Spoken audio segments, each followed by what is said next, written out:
বন্ধুরা, আবার আমি এসে গেছি। আমার নাম শিবানী রায়।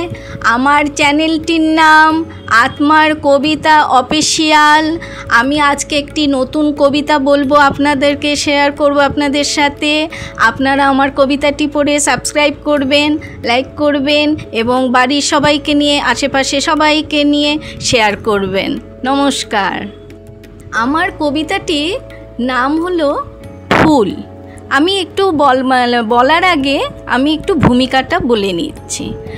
ফুল গাছে অনেক ফোটে, কিন্তু সব ফুল কি ঈশ্বরের চরণে পড়ে কি? পড়ে না। এবং আমাদের জীবজগতে মানুষও তেমনি, সবার মন ঈশ্বরকে জয় করতে পারে না। তার ওপর দিয়েই আমি এই কবিতাটা আরম্ভ করছি। ফুল।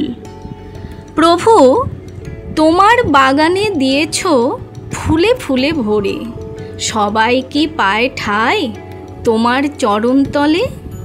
নানা রঙের ফুলগুলি সব তাকিয়ে থাকে গগনের দিকে, উদিত সূর্যের কিরণে ফোটে হেসে।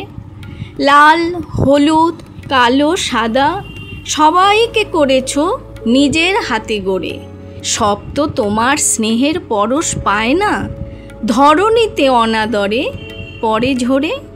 বলো তার কি অপরাধ? তোমার সন্তান পায় না কেন স্থান? ব্যথা পেয়ে শোকের অনলে ভাসল নয়নের লোরে, কাছে এসে ভালোবেসে ঠাঁই দাও তোমার চরণতলে।